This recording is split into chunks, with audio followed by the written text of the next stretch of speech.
Encontrar el artículo científico ideal para nuestro proyecto no es fácil, y mucho menos rápido. Pongámonos en situación. Hemos elegido un tema para investigar, estamos por iniciar nuestro ejercicio, pero tenemos que llenarnos de información, tenemos que llenarnos de argumentos para entender el tema y poder interpretar posibles resultados.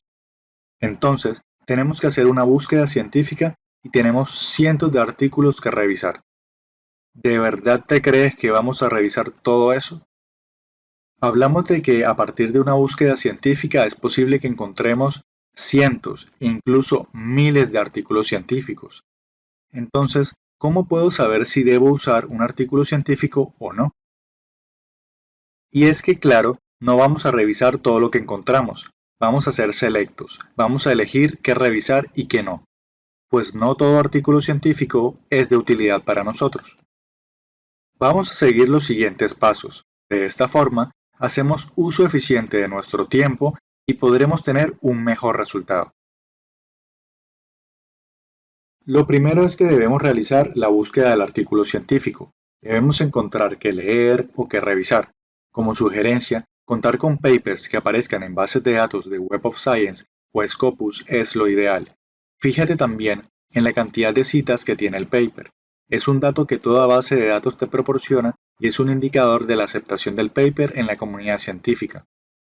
Si es un paper que tiene pocas citas o no tiene ninguna, pero es del mismo año en el que estás haciendo la búsqueda o es del año anterior, no seas tan exigente. Debemos darle una oportunidad al paper, pues puede que nos encontremos con una verdadera joya. Recuerda que las citas llegan con el tiempo, y ese paper es de seguro demasiado reciente. En este punto, no generaremos la descarga del documento, pues no nos interesa descargarlo en este punto, hasta tanto no sepamos que el paper es de utilidad. A continuación, revisa el resumen. Y sí, parece lo obvio, pero vamos poco a poco. El resumen te dará las pistas iniciales para saber si tienes un buen paper delante de ti.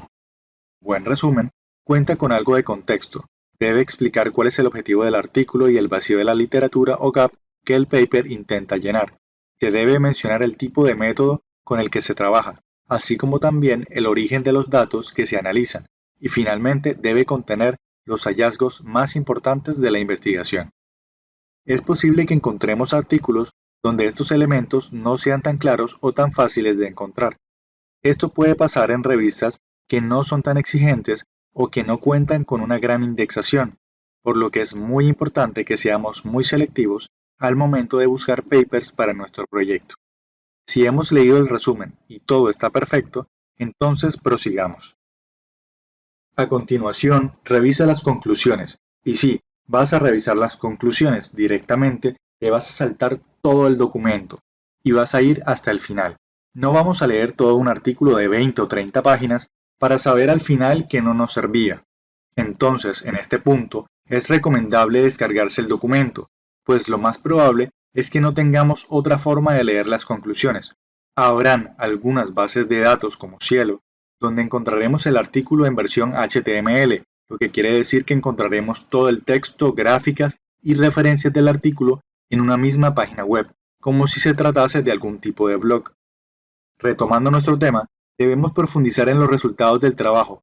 Si bien el resumen nos habrá dado pistas, tenemos que ir a la fuente principal y conocer qué lograron los autores con ese paper. Lo siguiente que harás es encargarte de revisar la metodología, y es necesario saber si la forma como los autores abordaron los datos realmente es consistente, coherente y si realmente responde a un proceso tan riguroso como esperamos. Por cuestiones de la vida es probable que en este punto nos encontremos con fallas con el paper y nos desinflemos un poco.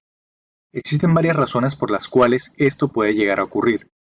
Si nuestra investigación es cualitativa, debemos tener en cuenta que este enfoque de investigación no tiene un claro consenso con respecto a algunos métodos y técnicas, y es posible que dependiendo del investigador se vea acertado o no el uso de una metodología en particular.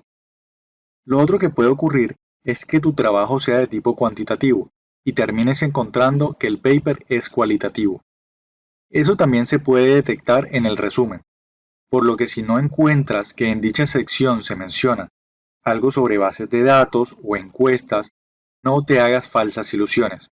Ahora bien, Puede que sea lo contrario y que tu proyecto sea cualitativo y te encuentres con algo cuantitativo. Ahora, revisa los resultados. Y sí, en este punto queremos saber si los resultados son tan maravillosos como aparentan ser. En este punto, tanto el resumen como las conclusiones y la metodología nos han convencido, por lo que podremos adentrarnos en los hallazgos desde su concepción hasta su análisis definitivo.